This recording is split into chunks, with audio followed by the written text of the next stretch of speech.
Rebonjour, désolée, j'ai eu une coupure, donc une seconde, je me connecte sur ma machine et on commence.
Bon, je suis désolée, il y a ma machine qui bloque.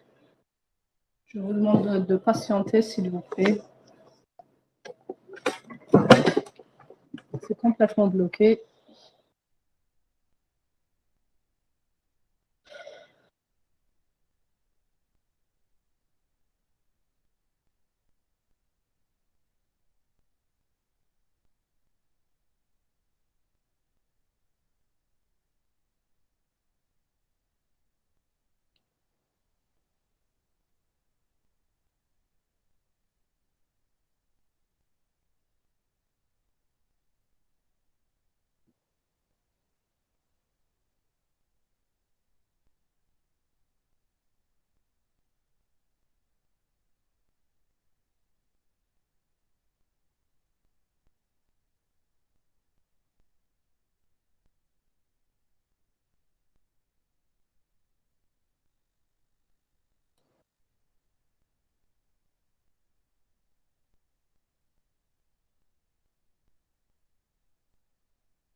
Très bien, donc je pense qu'on peut commencer.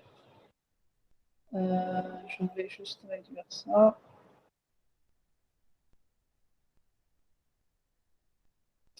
Donc, vous m'avez demandé des exercices par rapport à ce qu'on a fait.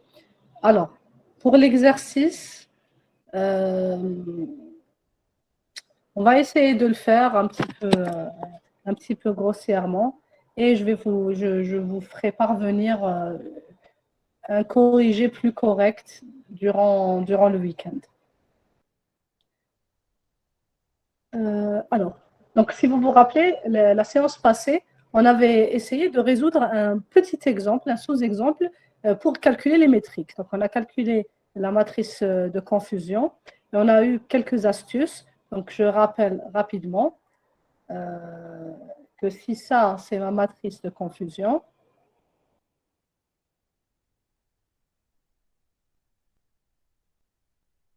ce que j'ai ici, c'est toujours la vérité terrain, et ce que j'ai là, c'est toujours quelque chose qui est prédit.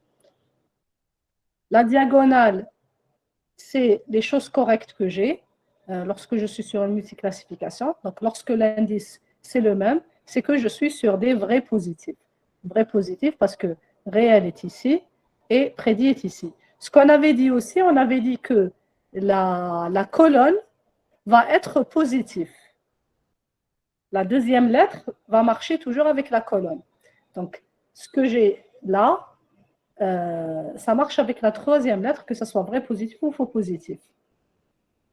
Ce que j'ai sur les lignes, ça, c'est le faux. Donc, tout ce que j'ai ici, sa deuxième lettre, ça va être du faux. Pardon. Ça va être du négatif. Du négatif. Négatif, négatif. Ensuite, là, j'aurai le choix. Donc, est-ce que c'est un vrai négatif ou un faux négatif? Donc, là,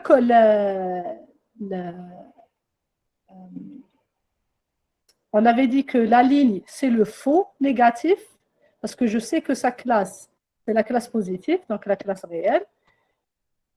Donc, juste la première ligne, c'est les faux négatifs, et tout le reste, c'est les vrais négatifs. Donc, tout ce que j'ai, deuxième lettre, c'est du négatif, parce que ce n'est pas la valeur prédite. Voilà, donc petite astuce. Et on avait fait ça avec un exercice où on a pris juste un sous-ensemble du grand ensemble qu'on avait. Donc, on avait des classes. Ensuite, on avait fait ça avec les probabilités pour définir la courbe ROC. Et on a vu donc les résultats qu'on pourrait avoir.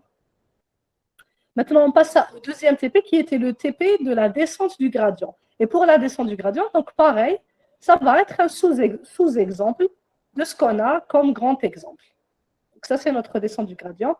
Juste pour m'assurer, j'ai oublié, est-ce qu'on avait fait les courbes ROC? Normalement, durant la séance passée, pour le petit exemple, on a fait la courbe ROC, n'est-ce pas?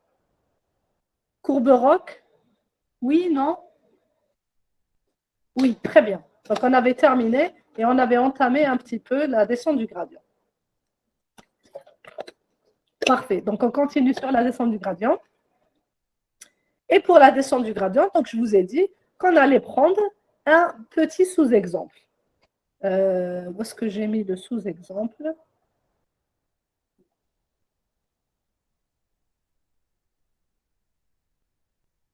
Non, c'est pas ça.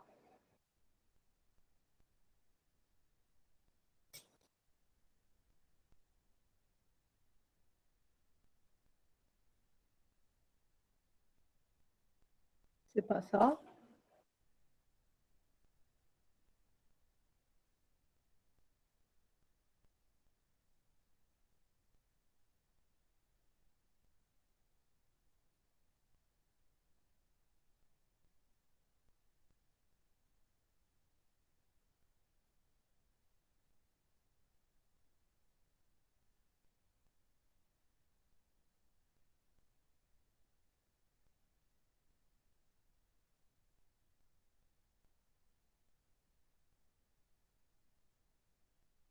Désolée, je suis perdue avec tous les TP que j'avais préparés.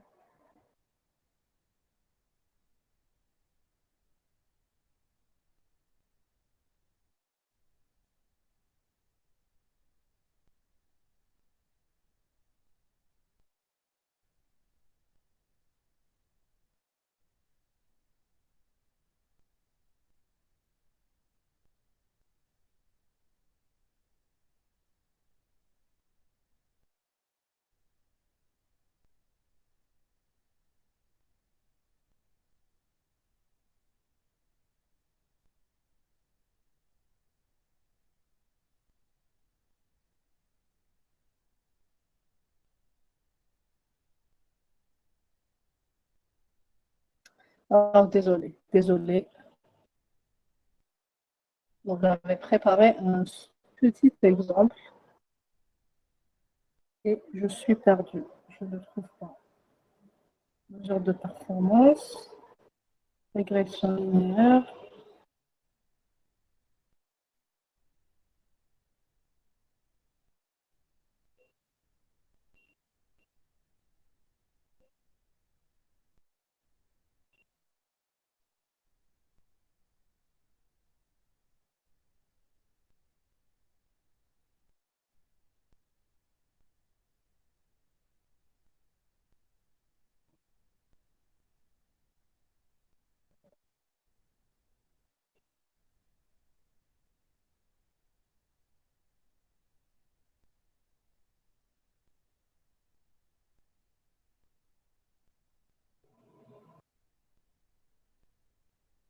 C'est pas possible.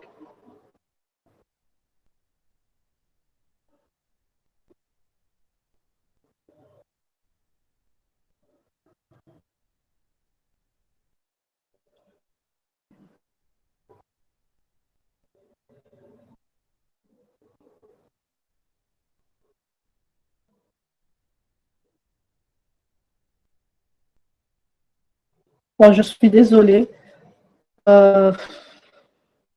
J'avais préparé deux exemples, des petits exercices avec un petit ensemble de données, mais je ne le trouve plus. Je ne le trouve plus et on va perdre notre séance si je continue à le chercher. Donc, on fait avec ce qu'on a. Je reviens. En tout cas, je vous enverrai ça pour la révision. Et donc, comme j'ai déjà dit, si vous voulez qu'on rajoute une séance avant les examens, on va rajouter sans problème. On va juste se mettre d'accord sur l'horaire de la séance. Donc, TP2, je reviens sur TP2 avec quelques explications. Donc, je vais juste prendre le code, expliquer le code. Mais sachez que ce que vous aurez dans l'examen, ça va être un déroulement. Donc, je vais vous proposer des déroulements, mais avec des exemples vraiment petits. Donc, faire un forward pass sur un petit exemple, faire un backward pass sur un petit exemple, calculer des métriques sur des résultats de classification. Qu'est-ce qu'on a fait aussi? Régression linéaire, donc définir les paramètres θ1 et θ2 en utilisant une descente gradient, mais avec des petits exemples. Donc, comme l'exemple qu'on avait vu pour calculer les métriques. Et vous avez besoin des équations, sinon comment vous allez calculer la descente du gradient? Vous avez besoin de la dérivée et vous avez besoin de la formule du coût. C'est tout ce dont vous avez besoin. Donc, comment je calcule la dérivée? La dérivée, c'est simple. C'est le coût, j'enlève au carré et je multiplie par xi. Donc, c'est une formule très simple. Donc, apprendre par cœur, moi, je ne vois pas vraiment ça en apprenant par cœur. Parce que si je connais le... Donc, J, c'est la moyenne, 1 sur 2m. Et le 2, on avait dit que c'était juste pour garder, pour l'éliminer durant la dérivation. Donc, 2 fois m, la somme de tous les exemples de l'hypothèse, donc ce que j'ai prédit, moins la vérité terrain au carré. C'est tout. Formule gradient descent with neural network, ماشي صعيبة. Donc c'est la même chose, c'est l'activation. Donc à chaque fois, je multiplie par l'activation. Et ça, ça, vous devez l'apprendre. Ça, vous devez l'apprendre.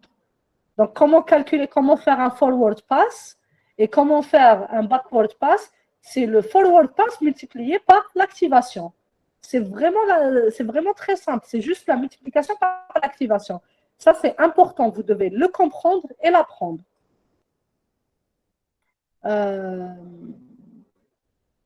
Descente du gradient d'un neural network, on va juste calculer la dérivée. Et la dérivée, c'est juste la multiplication par l'activation.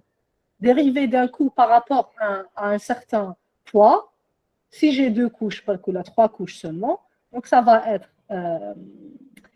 être toutes les activations qui viennent après. Donc toutes les activations. Si je suis en train de chercher la dérivée du coût par rapport à ce paramètre, donc ça va être la dérivée ici, plus la dérivée ici, plus la dérivée ici, que je vais multiplier par l'activation qu'il y a avant. C'est tout. Donc, il n'y a pas... Enfin, moi, je ne vois pas ça comme apprendre par cœur, mais plutôt comprendre comment on a obtenu ça. Donc, une fois qu'on a compris comment on l'obtient, on peut l'appliquer sans aucun problème. D'accord. C'est ce qu'on a fait. Je ne vais pas vous demander de démontrer des choses durant l'examen, mais au moins que vous sachiez vos formules. Au moins que vous sachiez dérouler un exemple en utilisant la formule. Que ce soit sur les réseaux de neurones, sur la descente, sur la dérivée du coût pour une régression linéaire ou pour une régression logistique. Et c'est exactement la même formule. D'accord.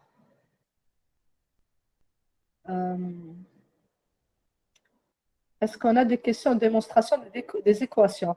Non, je ne vais pas vous demander ça. Je ne vais pas vous demander des démonstrations. Ah, je ne pense pas. Ça sera beaucoup plus des déroulements. Donc, vous allez dérouler pour voir ce que va donner. Alors, ce que je pense vous donner et ce que vous devez comprendre et ce que vous devez réviser, apprendre, c'est les déroulements d'une part, c'est l'algorithme d'autre part. Je peux vous demander de me donner l'algorithme de faire ça ou ça. Algorithme qui fait les plus proches voisins. Algorithme. Ça, c'est algorithmique, première année. Donc, on connaît l'algorithme qui fait telle ou telle tâche. Ou bien le déroulement. Donc, l'une des deux. Ou bien une question où vous avez le déroulement et une question où vous avez l'algorithme. Donc, je veux que vous compreniez les algorithmes et que vous compreniez vos formules pour pouvoir appliquer le déroulement.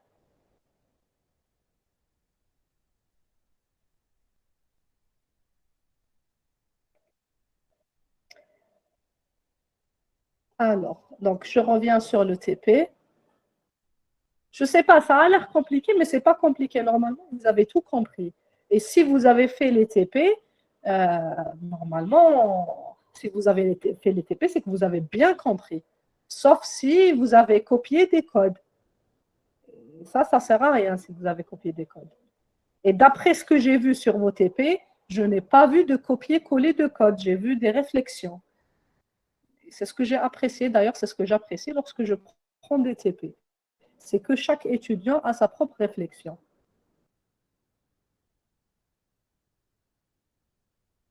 Groupe. Et je pense que s'il y a une grosse différence entre la note de TP et la note de cours, c'est qu'on va, on va douter de la personne qui a fait le TP. Est-ce que c'est réellement elle qui a fait le TP ou bien dans un groupe? Et ça sert à ça un examen. Donc, je reviens sur l'exemple de la régression linéaire. Donc, régression linéaire, on peut prendre donc un petit sous-ensemble de l'ensemble qu'on a avec 5 petits exemples.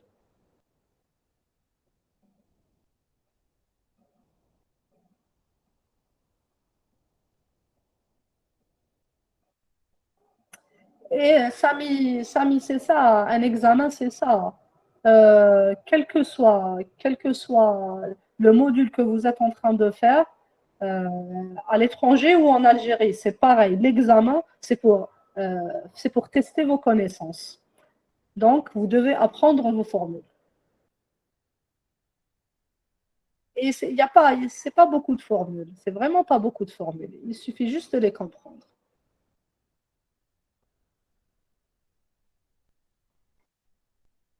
Donc, les données qu'on avait, c'était donc Y par rapport à X, et on cherchait donc θ0 et θ1.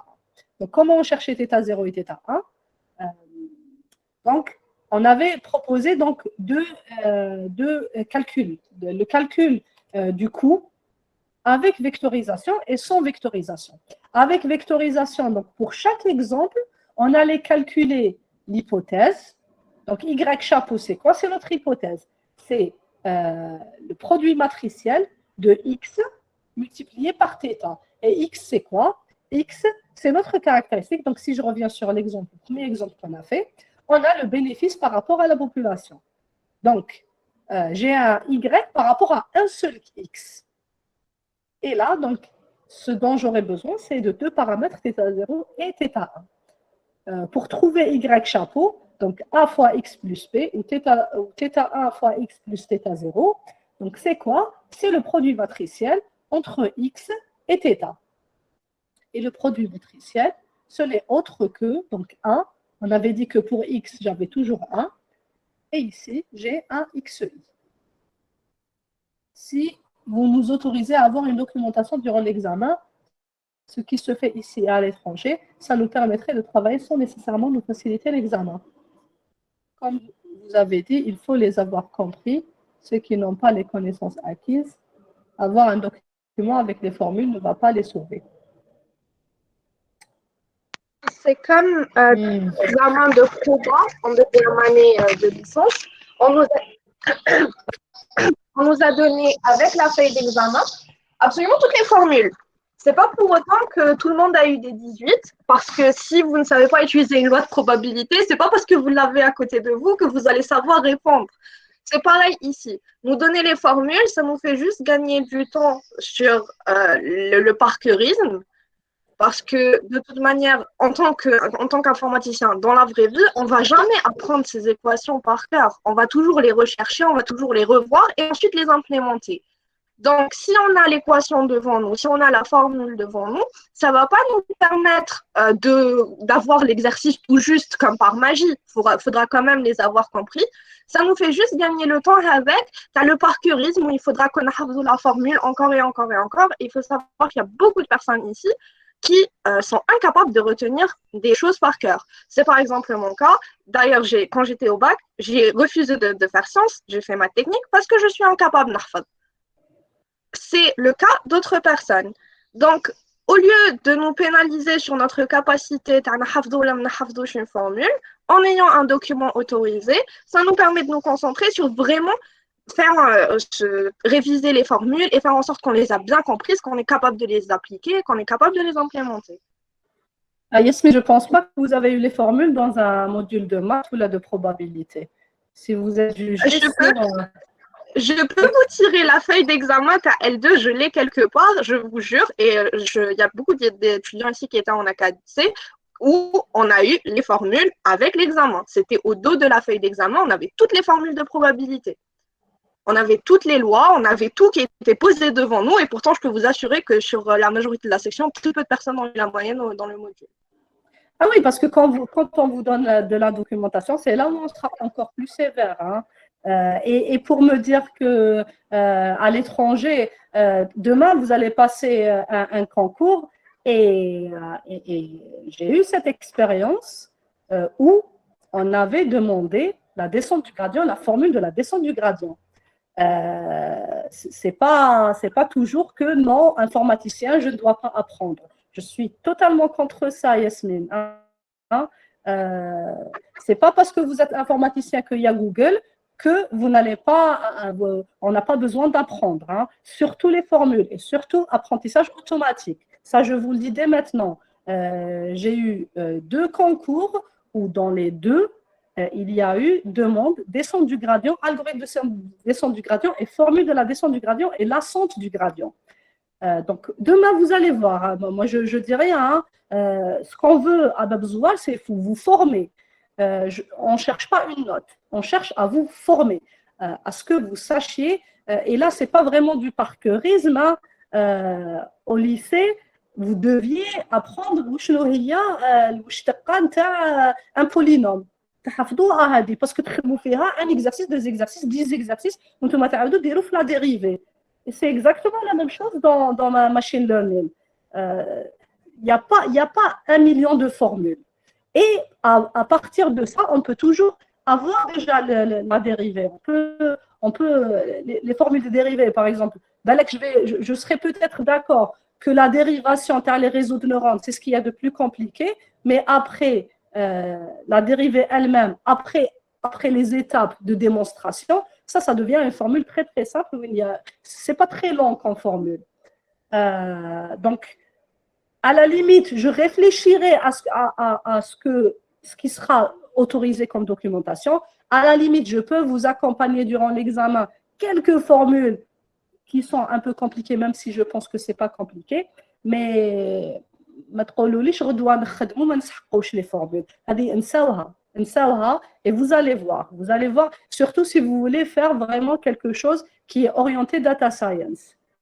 C'est des choses que tellement تخدموا بيهم تولوا ما تحوسوش عليهم, je suis d'accord, mais نروح direct نحوس عليها في Google, ça je suis pas d'accord avec vous.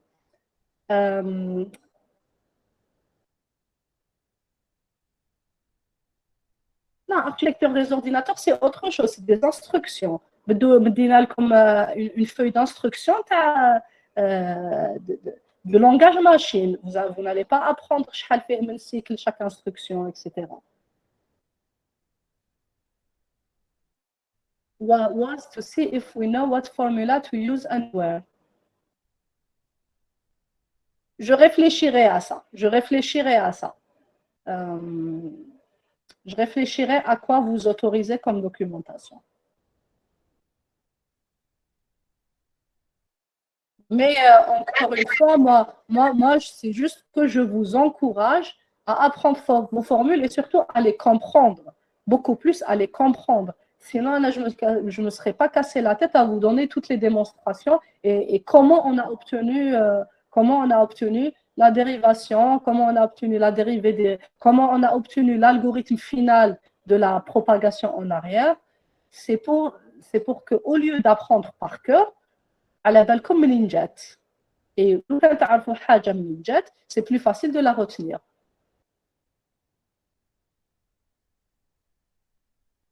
Autre chose, à part les formules où vous avez du mal?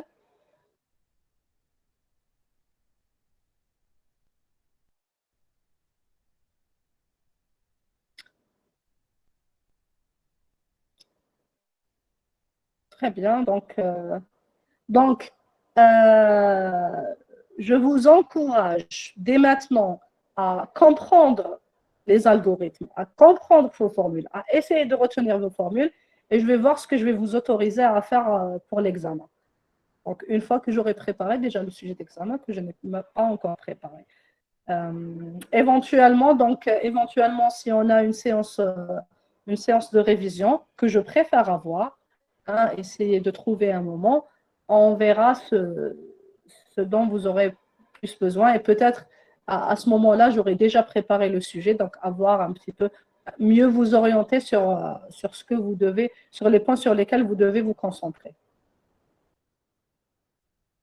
Très bien, on continue.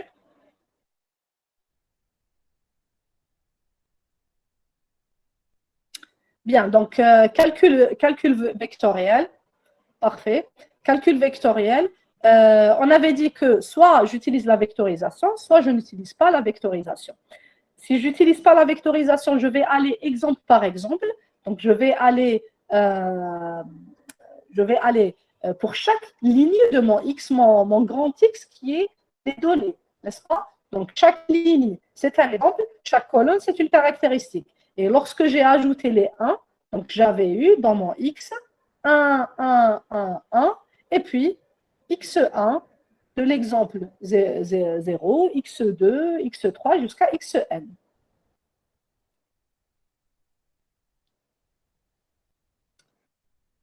Donc, pour chaque ligne, pour i allant de chaque ligne, je vais aller faire la multiplication, le produit matriciel de x fois θ. Donc, x, ça c'est mon x, multiplié par θ, θ qui est θ0 et θ1. θ0, θ1. Donc, 1 multiplié par θ0 plus x1 multiplié par θ1, ça me donne l'hypothèse. L'hypothèse qui est hθ de x pour l'exemple i, et qui est exactement mon y chapeau. J'ai mon hypothèse, maintenant je calcule le coût, je sais que le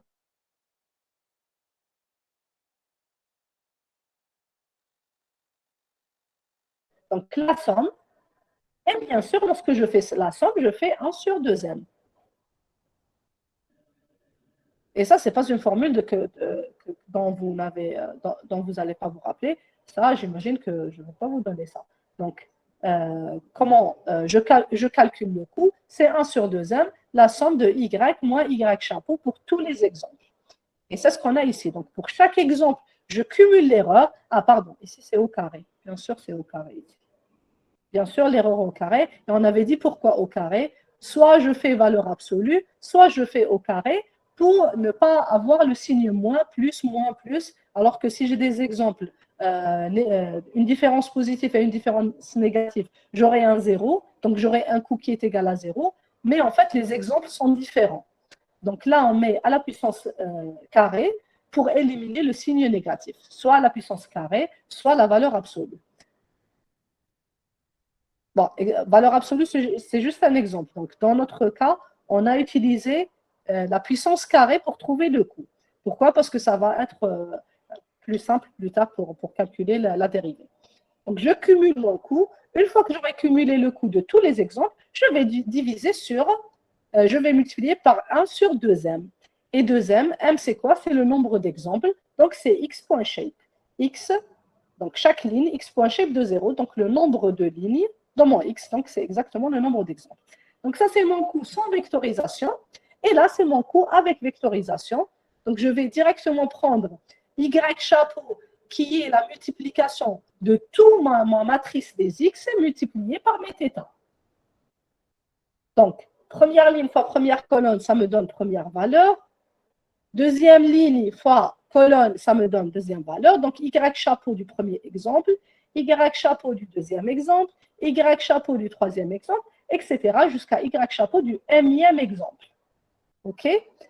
Donc, une fois que j'aurai calculé tout ça, avec une seule ligne de code, au lieu d'utiliser une boucle, je vais aller mettre ça au carré, donc y moins y chapeau, donc le tout au carré, et là, je vais calculer mon coût, qui est la somme de tous mes y sur 2 fois m, donc sur 2 fois le nombre d'exemples. Voilà. Donc ça, c'est pour le calcul du coût. Et le calcul du coût, c'est juste pour calculer la dérivée du coût. Donc, non, le calcul du coût, c'est juste pour l'affichage. Donc, pour chaque itération, je vais afficher son coût. Chaque itération, donc chaque paramètre, je veux voir son coût. Maintenant, la descente du gradient elle-même, la descente du gradient, algorithme très, très simple. Donc, je vais prendre juste la formule du coût. j'enlève le carré et je multiplie par x. Donc, si je reviens ici, formule très très simple. On avait dit que le coût, c'était quoi? Le coût, c'est simplement, donc, mon J est égal à 1 sur 2m, donc c'est la moyenne pour tous les exemples, la moyenne, mais je rajoute juste un 2 par convention, hein, par convention, et pour éliminer ça durant la dérivation. Mais si, si je fais 1 sur m, c'est correct aussi. Mais nous, on facilite seulement, je mets sur 1 sur 2m pour que 2 soit éliminé lorsque je calcule la dérivée. Donc, mon coût initialement, c'était la somme de tous les exemples. Donc, de mon hypothèse, hθ de x. Mon hypothèse, ce n'est autre que θ0 plus θ1 fois x. Ici, j'ai une seule caractéristique. Si j'avais plus de caractéristiques, j'aurais plus θ2 fois x2, plus θ3 fois x3, etc. Donc, c'est l'hypothèse moins y, qui est la classe réelle, multiplié par 2. Donc, 2, c'est pour éviter le signe négatif. Et ça, c'est pour tous les exemples. I allant de 1 jusqu'à m. Et ici, j'ai un m. Et ici aussi, j'ai un m. Okay. Donc, 1 sur 2m et la somme de tous les m. I est égal, oui, I égale à 1 jusqu'à m. I égale de 1 jusqu'à m. I, c'est l'exemple 1, l'exemple 2, l'exemple 3, jusqu'à m, qui est l'exemple n. Ah oui, pardon, oui, bien sûr, merci pour cette remarque. Je change de couleur. Ici, c'est un I, pardon. Effectivement, merci Yannis. Donc ici, c'est un I, bien sûr. I. C'est I qui change. Très bien, très bonne remarque. Donc, une fois que j'aurai calculé mon coût, qu'est-ce que je fais avec mon coût? Je le garde. Donc, je sais qu'à l'itération 1, mon coût était, je ne sais pas, c'était un 10, par exemple, en utilisant cette formule. Donc, ça, c'est mon itération. Et ça, c'est mon J. Maintenant, pour la descente du gradient, qu'est-ce que je fais? Je vais calculer la dérivée par rapport à chaque paramètre.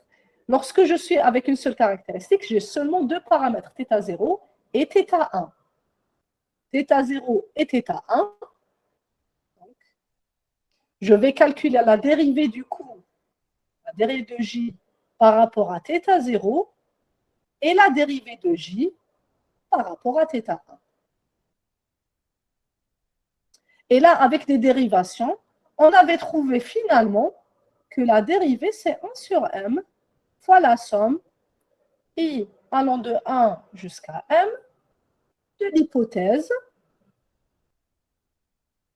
moins la classe réelle, bien sûr, de I. Et là, quand θ0 est multiplié par x0 qui est égal à 1, donc ici, je multiplie par 1 ou bien je ne multiplie pas. Et pour toutes les autres caractéristiques, je prends la même formule, I allant de 1 jusqu'à m, de l'hypothèse moins y que je multiplie par moins x qui marche avec ce θ. Donc, multiplié par x1. Je suis à θ1, je cherche la dérivée de θ1, donc je multiplie par x1. Je cherche la dérivée de θ2, je multiplie par x2. Je cherche la dérivée de θ0, je multiplie par x0. Mais x0, je sais que c'est des 1. Parce que x0, c'est quelque chose d'imaginaire. On l'a juste rajouté juste pour que ça facilite le calcul matriciel. D'accord? Donc, quel que soit le nombre de caractéristiques, ma dérivée, je vais juste prendre le coût, j'enlève les deux ici, le 2 que j'ai là et le 2 que j'ai là, parce que lorsque je dérive ça, je ramène en bas, j'élimine, donc j'aurai 1 sur m fois ce qui reste, donc l'hypothèse moins la classe réelle, que je multiplie par mon x. Et c'est ce qu'on a ici. Donc, pour chaque itération, mon algorithme de la descente du gradient, donc pour chaque itération, qu'est-ce que je vais faire? Pardon. Donc, pour chaque itération, je vais garder mon coût et je vais garder mes θ. D'accord?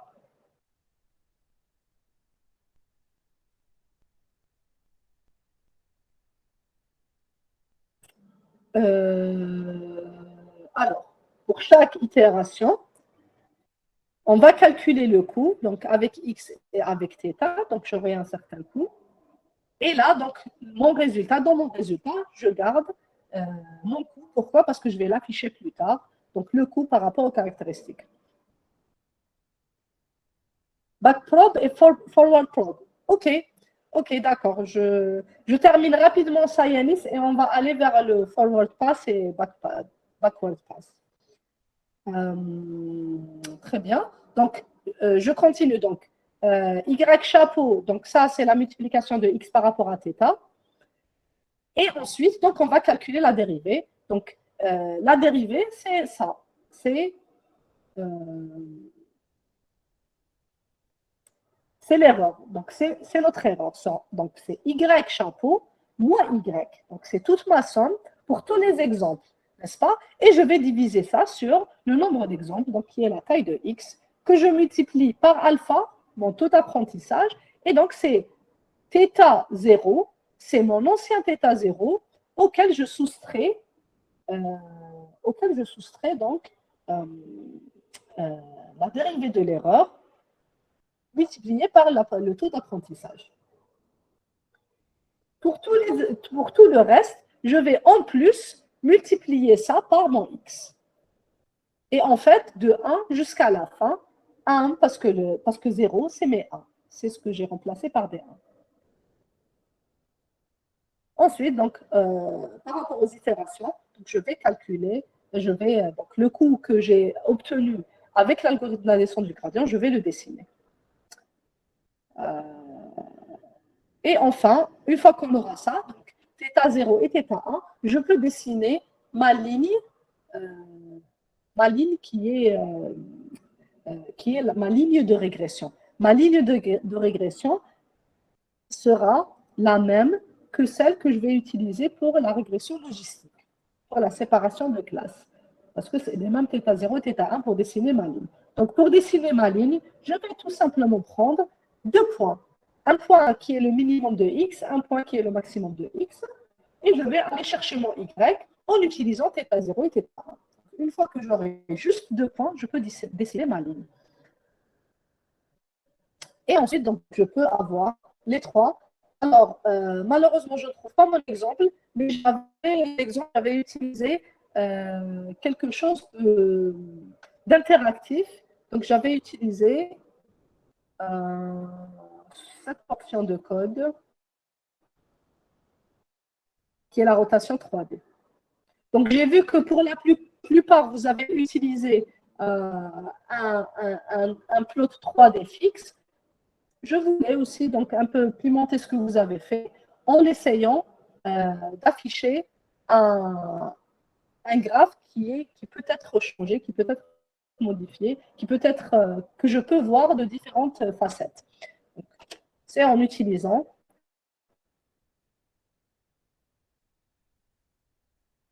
ça va être en utilisant la librairie Axe 3D et en utilisant donc les angles pour essayer de changer le visuel. Donc voilà, donc je peux voir de plusieurs côtés mon plot 3D et c'est ce qu'on peut voir aussi pour notre coût par rapport à notre état. Donc je peux le voir de plusieurs côtés et je peux faire des rotations en utilisant ce petit ensemble d'instructions. D'accord? Donc, lorsque j'ai un schéma où j'ai 3 variables, je peux utiliser wireframe pour avoir un plot que je peux voir de différents côtés.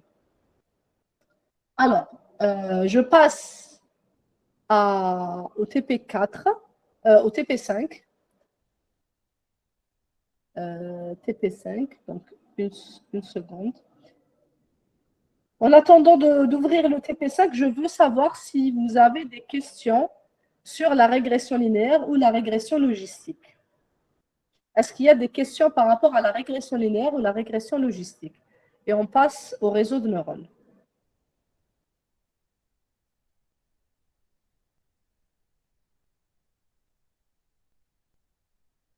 Pas de questions, ok.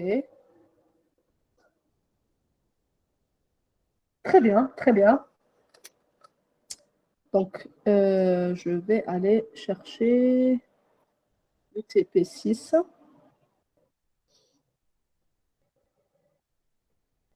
et le TP7.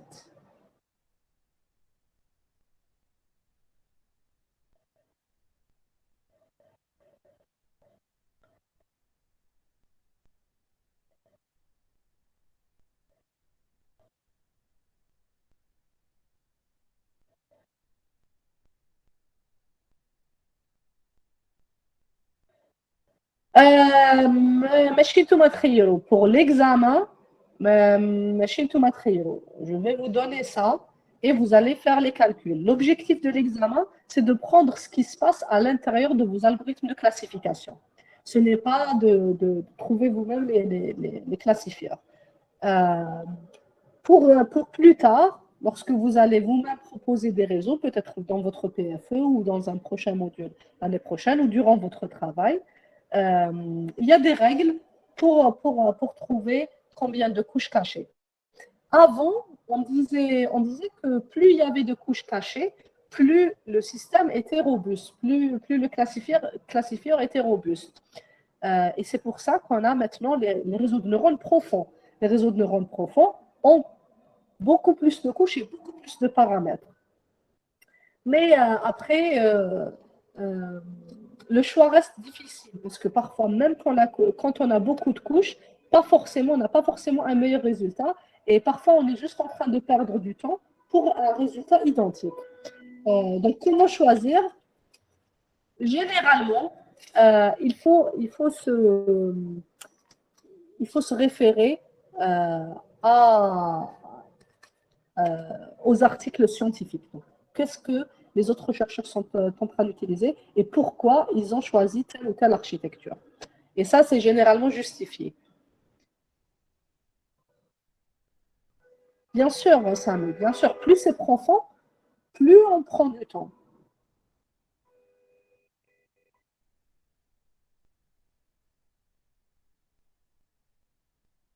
Some networks need months, oui, mais aujourd'hui, donc, il y a les GPU, il y a le calcul parallèle, il y a de meilleurs processus. Donc aujourd'hui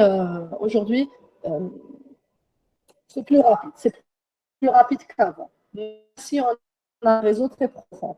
Bien sûr, sur des machines locales, vous êtes étudiant, vous n'allez pas forcément vous utiliser des machines distantes, donc Kaggle, Colab, etc.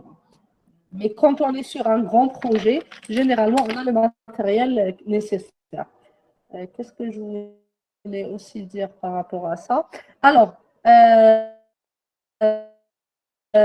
y a un cours intéressant, pour ceux qui sont intéressés, il y a un cours intéressant sur Coursera. J'imagine que tout le monde connaît Coursera. Sur Coursera, il y a un cours qui s'appelle How to Win a Data Science Challenge ou la competition, Data Competition. Et ils parlent de leur expérience. How to win a data science competition, ça, je pense que vous... How to win a data science competition. From Kagglers. Kagglers, c'est des gens qui ont assisté à des compétitions de Kaggle. Voilà. Learn from top Kagglers. C'est ici. Voilà, c'est le même, exact. Donc, dans ce cours, si vous suivez ce cours, vous allez trouver d'ailleurs pas mal d'astuces pour le machine learning et comment gagner justement une compétition.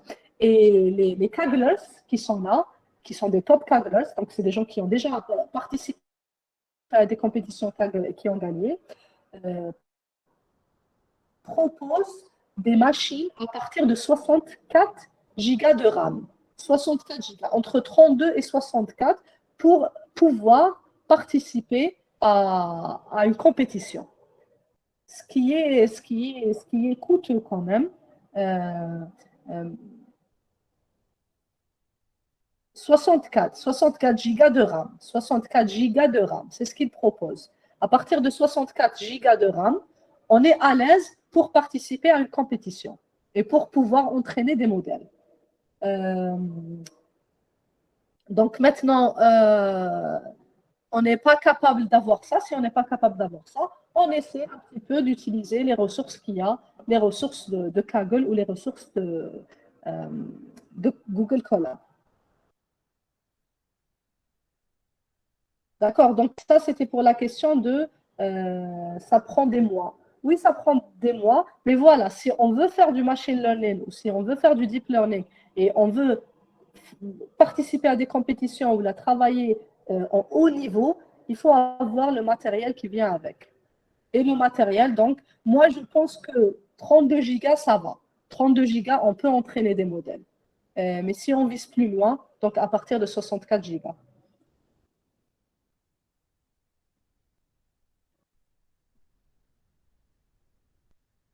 Yes, it takes weeks. It takes definitely weeks. Euh,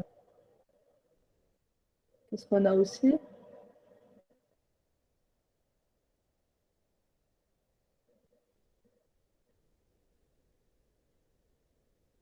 Alors, un problème, c'est parce qu'on a besoin. Donc, si vous avez vu la descente du gradient, on est en train de traiter chaque donnée.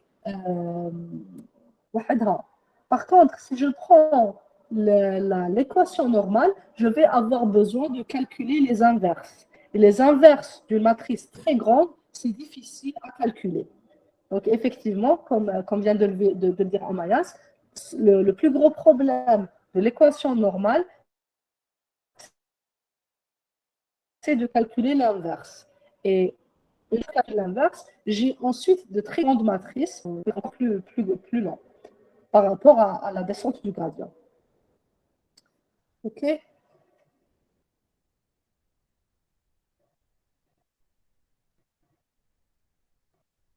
Non, pas que le temps de calcul. Pas que. C'est le temps de calcul et les matrices inverses. On sait que les matrices inverses peuvent ne pas. Une matrice peut ne pas avoir une matrice inverse. D'ailleurs, si ma matrice n'est pas une matrice carrée, je ne peux pas calculer son inverse. Déjà, ça, c'est le premier problème.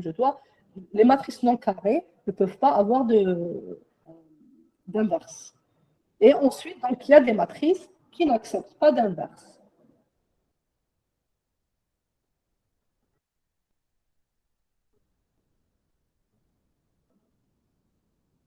Donc, pas forcément parce que la data set est petite, à Maya, mais parce que j'ai un problème du calcul de l'inverse. Est-ce que, is it an invertible matrix? Parce que pas toutes les matrices sont invertibles.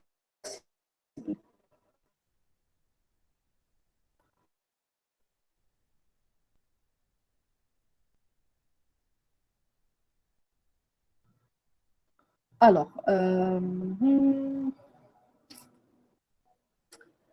on essaie de voir donc le TP6 et le TP7.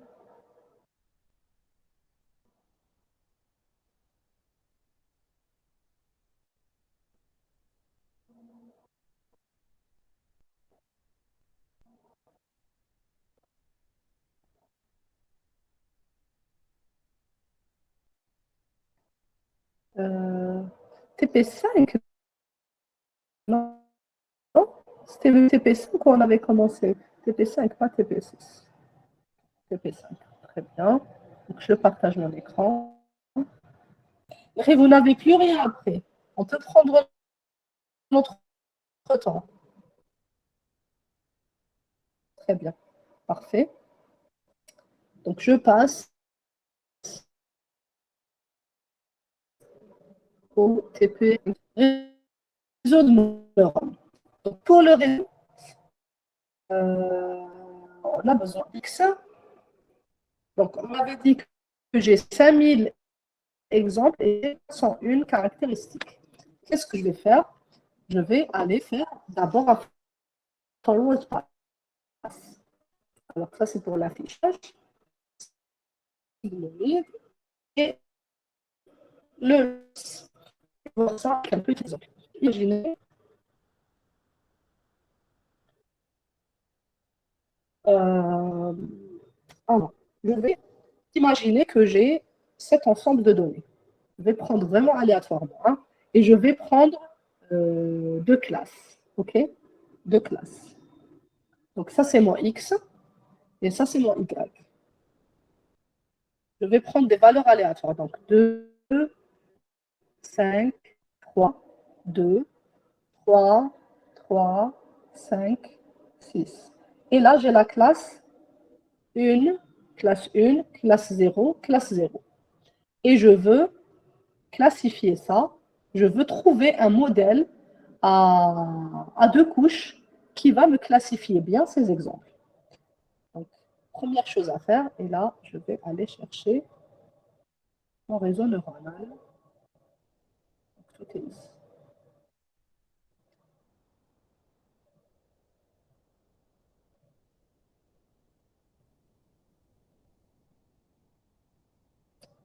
Donc, je sais que, on va imaginer que j'ai besoin de calculer ça. J'aurai donc x0, x1. Donc, voici x1, x2, pardon. Donc, x1, x2. J'aurai une couche cachée et une couche output. OK? Donc là, j'ai la combinaison linéaire. Là aussi, j'ai la combinaison linéaire. Et bien sûr, ça entre ici. Et ça entre là. Première chose que je veux faire, je veux voir quelle est l'erreur de ce réseau avec quelques paramètres aléatoires. Donc, je définis donc, alors, W1, donc ça me vient du nœud 1 et ça arrive au nœud 1, donc c'est W11. Ça me vient du nœud 1 et ça arrive au nœud 2, donc c'est W21. D'accord? Donc le premier indice, c'est l'indice de l'arrivée et le deuxième indice, c'est l'indice de départ. La même chose, donc ici, ça part au nœud 1 et ça me vient du nœud 2, donc c'est 1, 2. Et ici, enfin, c'est 2, 2. Donc W2, 2. Je continue. W, ça part au nœud 1, ça me vient du nœud 1, donc c'est W11. Ça part au nœud 2, ça me vient du nœud 1, donc c'est W21. Ça part au nœud 1 et ça me vient du nœud 2, donc c'est W12. Et ça part au nœud 2, ça me vient du nœud 2, donc c'est W22. Bien sûr, ici, c'est la couche 2, et ici, c'est la couche 3. C'est les paramètres de la couche 2 qui vont à la couche 2, et ça, c'est les paramètres qui vont à la couche 3. Si je veux trouver la valeur que j'ai là, cette valeur va être égale. Donc, je vais initialiser, donc W11, j'initialise W12, W21 et W22 de la couche 1. Donc ça, c'est pour la couche 1. Je vais les initialiser, donc je vais prendre 0, 0,5, 1 et 0,5, aléatoirement. D'accord? Aléatoirement, j'ai pris ça. Et je vais initialiser, donc ça c'est pour la couche 1, j'initialise aussi la couche 2. Donc W11, W12, W21 et W22. J'initialise aussi, donc 1, 0,5, 0,5 et 1. Et là, je vais faire mon forward pass. Donc, forward pass. Euh, euh, alors, donc le nœud, comme on avait appelé ça, donc c'est l'activation 1 et l'activation 2. L'activation 1 de la couche 2 et l'activation 2 de la couche 2. C'est l'activation 1 de la couche 3 et c'est l'activation 2 de la couche 3. Okay. Je cherche l'activation 1, donc A1 de la couche 1. Ça va être la sigmoïde de la combinaison linéaire de ces deux-là. Donc, ça va être, bien sûr, je rajoute le biais. Ici, j'ai un 1. Et le 1 rentre ici. Ici aussi, j'ai un 1. Et le 1 va rentrer ici. Donc,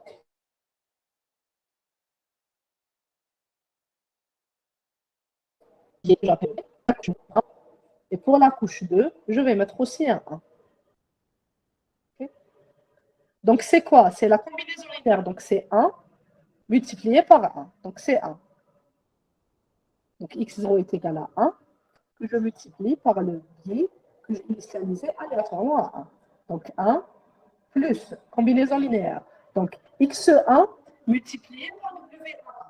Donc, x1 moins x, c'est égal à 2, multiplié par w1, 0. Donc, c'est plus 0. Plus x2 multiplié par 1, 2. 1, 2 est égal à 0,5 et x2 est égal à 3. Donc, c'est 3 multiplié par 0,5, ça me donne 0,5. Ça me donne 1,5. Donc, j'ai trouvé la valeur du premier nœud. Voici la valeur du premier nœud. Donc, ça me donne la sigmoïde. Donc, la sigmoïde, c'est 1 sur 1 plus exponentielle de la combinaison linéaire. Donc, de 2,5. Donc, ça, c'est mon activation A1 de la couche 1. Exponentielle 2,5. Exponentielle, c'est l'inverse de Moins 2,5. exponentielle moins x. Exponentielle moins x. Oui, exponentielle 1 sur 1 plus exponentielle moins x. Très bien. Bon, je pense que je peux calculer directement l'exponentielle ici. Où est notre sigmoïde?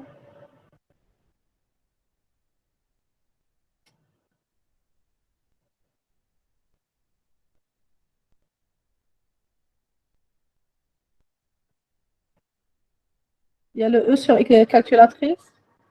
J'ai vu juste le log. Il est où notre E? Ah oui, donc exponentielle. Donc moins exponentielle. Donc 2 soit... Non. Exponentielle moins 2. Comment je fais exponentielle 2 moins 2,5? Ah là, c'est exponentielle. Et donc, sigmoïde. Donc ça va être 1 sur... je vais mettre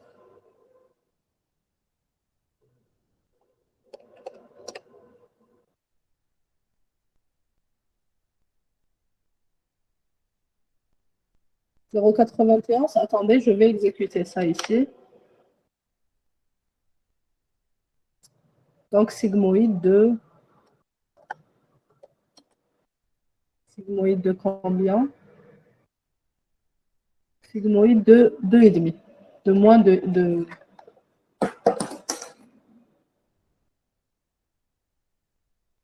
sigmoïde de 2,5.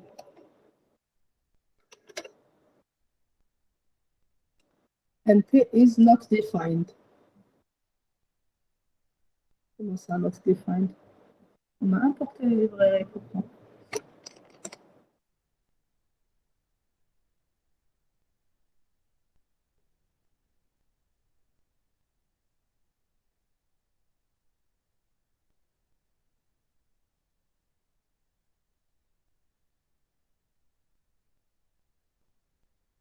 Mais après, comment vous avez calculé Ahmed, exponentielle de moins 2,5? Comment vous avez calculé ça sur la calculatrice?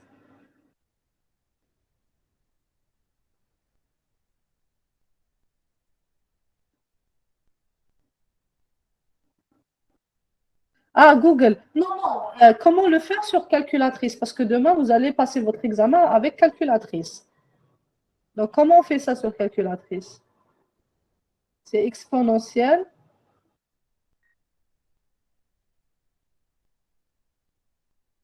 Shift ln. Moins 2,5. 2,5. Moins Shift ln. Entrée non valide.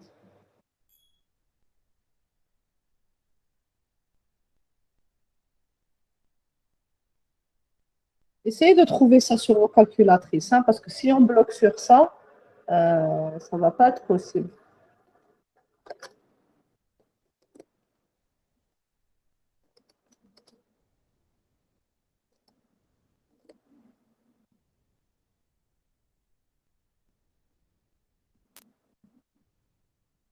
Donc, sigmoïde, voilà, 0,92. Et on va devoir trouver ça sur calculatrice, hein.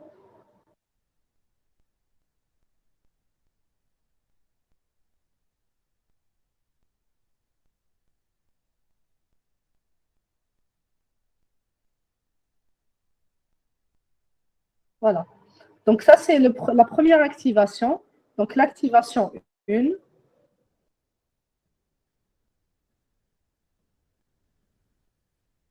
Activation 1, ça me donne 0,92.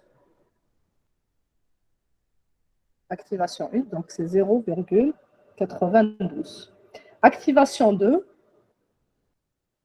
de la couche 1, ça va être la sigmoïde de W1 multiplié par X2